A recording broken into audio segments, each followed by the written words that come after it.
From McVitie's has been revealed as the mystery donor, which is handing over £1 million to Glasgow City Council. The cash comes after 500 people were laid off 3 years ago when McVitie's owner, Pladis, closed its Tollcross factory. The council says it has still not decided how to spend the money in the East End.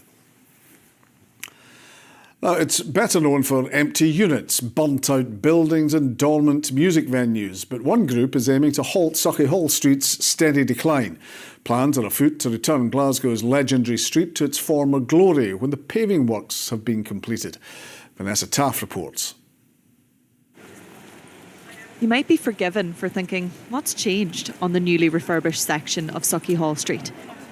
Fewer trees, the same paving, and yes, it's still a building site.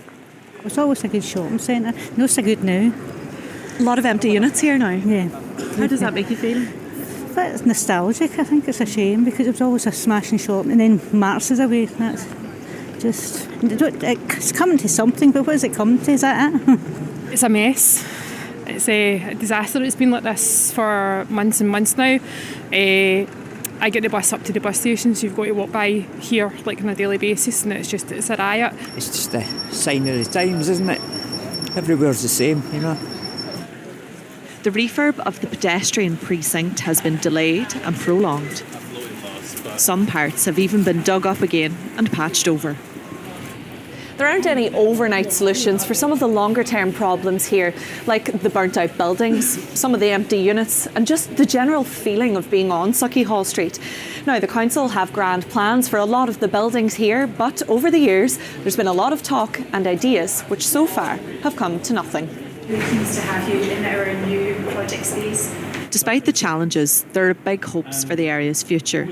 Celebrating the street's rich history and connection with local people and businesses is a top priority. From the concert hall to the Mitchell, what we've got is a concentration of cultural institutions that's probably unique in Scotland. Everyone is leaning into this. There's no one sitting on their hands in terms of Sauchiehall Street. Everyone is really clear about the challenge. Everyone is really clear about what needs to be done. Obviously, when we're bringing international visitors to GFT, we want the place to look its best. You know, and a construction site's not ideal. And we want to show off the beautiful buildings. You know, you just have to look up in Glasgow and you can see gorgeous architectural gems. So opening up the street makes it a much nicer place to be. This weekend, there will be a giant ceilidh on the street, one of many attempts to restore the fortunes of this once vibrant jewel in Glasgow's crown. Vanessa Taff, STV News.